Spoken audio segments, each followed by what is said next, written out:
which is of Chinese origin. This missile has missed its target, and you can see the pieces now which are available with us. Another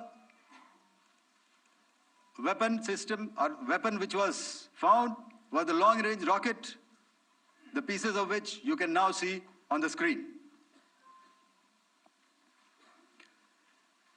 We have talked about the loiter munitions and the unmanned aerial systems, and here are some of the glimpses of those systems which we have brought down.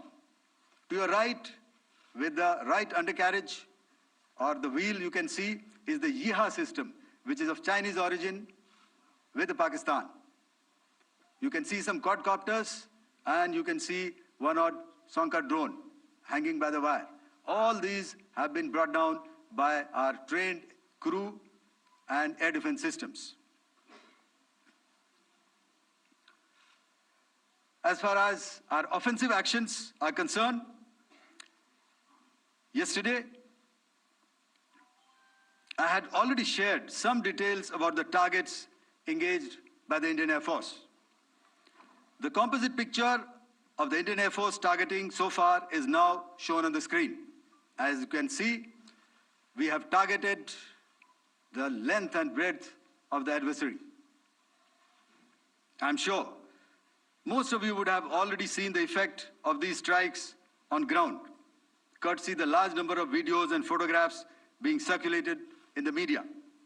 A few representative examples from the open source are now being shown to you on the screen.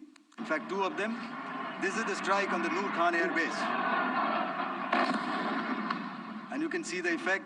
I'm sure most of you have seen the video. I have also picked it up from your sources only. And this is the aftermath of our strike at Rahim Yar Khan Air Base. You can see the massive crater that it has left on its runway. And you can see the pinpoint accuracy of our weapons.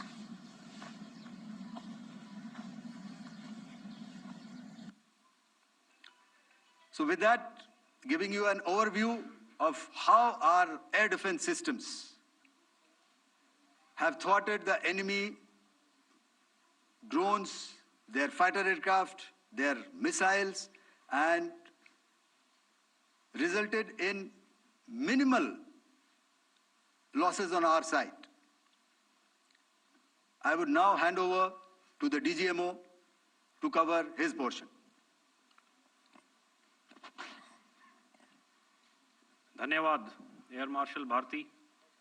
मैं आज आप सब के साथ भारतीय सेना की पिछले कुछ सालों में आतंक की गतिविधियों का कैरेक्टर जो है उसमें कुछ बदलाव आ रहा था। अब हमारी मिलिट्री के साथ साथ मासूम सिविलियंस जो कि अपना बचाव करने में विफल थे, उन पर भी हमले हो रहे थे। 2024 में जम्मू सेक्टर में शिवखोरी मंदिर को जाते हुए यात्री और इस साल अप्रैल में पहलगाम में मासूम पर्यटक इस खतरनाक ट्रेंड के विशेष उदाहरण हैं। पहलगाम तक पाप का ये घड़ा भर चुका था। उसके बाद जो हुआ उसके बारे में हम कल विस्तार में बातचीत कर चुके हैं, क्योंकि आतंकियों पर हमारे सटीक हमले लाइन ऑफ कंट्रोल और इंटरनेशनल बाउंड्री को पार करे बिना किए गए थे। हमें पूरा अंदेशा था कि पाकिस्तान का वार भी बॉर्डर के उस पार से ही होगा। इसलिए हमने अपनी एयर डिफेंस की पूरी तैयारी पहले से ही कर ली थी। हमारी इन्वेंट्री में शामिल counter manned aerial systems, electronic warfare के साधन और एयर डिफेंस वेपन्स का इंडियन एयरफोर्स के इसी प्रकार के सिस्टम्स के साथ एक अनोखा मिश्रण किया गया। इसलिए आपने देखा कि जब जब पाकिस्तान एयरफोर्स ने हमारे एयरफील्ड्स और लॉजिस्टिक इंस्टॉलेशंस में 9 और 10 मई की रात को लगातार हमले किए, वो इस मजबूत एयर डिफेंस ग्रिड के सामने विफल हो गए। आपके सामने इस ग्रिड को एक तरीके से दर्शाया गया है।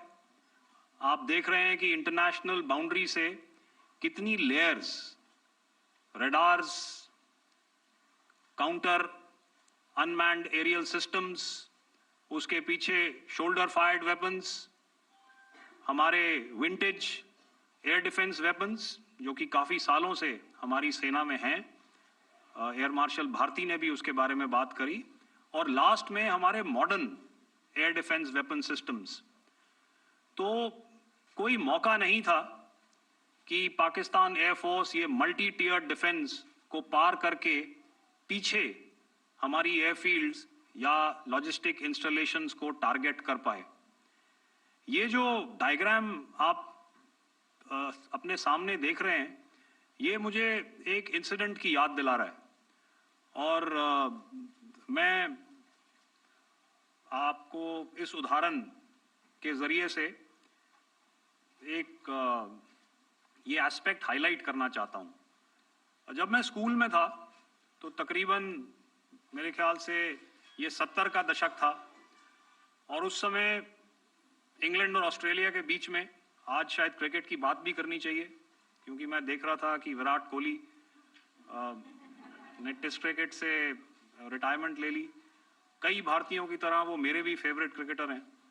तो 70 के दशक में ऑस्ट्रेलिया और इंग्लैंड की फेमस एशेज सीरीज चल रही थी और उस समय ऑस्ट्रेलिया के दो बहुत तेज गेंदबाज जो कि क्रिकेट हिस्ट्री में बड़ा उनका नाम है, जेफ थॉमसन और डेनिस लिली, उन्होंने अंग्रेजी बैट्समैन और उनकी बैटिंग लाइनअप को तहस नहस कर दिया था। और ऑस्ट्रेलियंस ने उस समय एक कहावत निकाली थी, that from ashes to ashes and from dust to dust, if Thommo don't get here then Lillee surely must. और अगर आप इस लेयर को देखें तो आप समझ जाएंगे कि मैं आपको क्या बताने की कोशिश कर रहा हूं। तो अगर आप सारे सिस्टम्स को पार कर भी गए तो आपको फिर भी एयरफील्ड या लॉजिस्टिक इंस्टॉलेशन या जो भी चीज को आप टारगेट कर रहे हैं उसमें पहुंचने से पहले कोई ना कोई इस लेयर्ड ग्रिड का सिस्टम जरूर गिरा देगा। जो दुर्दशा कल आपने पाकिस्तान एयरफील्ड्स की देखी और शायद आज भी एयर मार्शल भारती की प्रेजेंटेशन में, हमारी एयरफील्ड्स हर प्रकार से ऑपरेशनल हैं।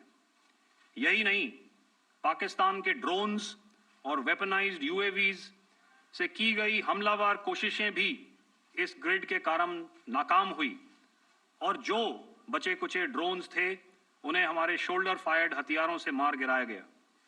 मैं यहां पर अपनी बॉर्डर सिक्योरिटी फोर्स की भी सराहना करना चाहता हूं। उनके डायरेक्टर जनरल साहब से लेकर बॉर्डर पर तैनात बीओपी पर पहरा देने वाले आखिरी जवान भी हमारे इस अभियान में बढ़ चढ़कर शामिल हुए और बहुत बहादुरी से उन्होंने हमारा साथ दिया। उनके काउंटर अनार्म्ड सिस्टम्स भी हमारे इस मल्टी टियर्ड एयर डिफेंस ग्रिड का हिस्सा थे, जिसके कारण पाकिस्तान की नापाक हरकतों का विनाश किया गया। आपने सुना ही होगा, जब हौसले बुलंद हों तो मंजिलें भी कदम चूमती हैं।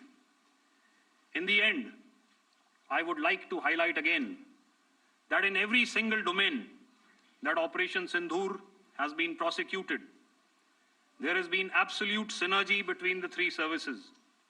Not only have we, in this endeavor, been fully supported by our government, departments, and agencies, I cannot here not mention our 140 crore countrymen that have stood behind us with their prayers and goodwill, urging and inspiring us to achieve our mission and objectives. For that, we salute you.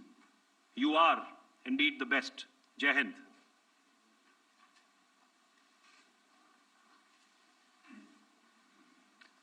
Good afternoon, ladies and gentlemen. To talk about the air defense capability, the Indian Navy operates as a composite network force capable of simultaneously addressing threats emanating from all domains, that is, air, surface, and subsurface, through amalgamation of advanced sensors synchronized on the combat management systems. In effect, the maritime force is able to ensure persistent surveillance, detection, and identification for a comprehensive maritime domain awareness, including the airspace. Effectively using multiple sensors and inputs, we are maintaining continuous surveillance to degrade or neutralize threats as they emerge or manifest, to ensure targeting at extended ranges. All these are conducted under the umbrella of a comprehensive and effective layered fleet air defense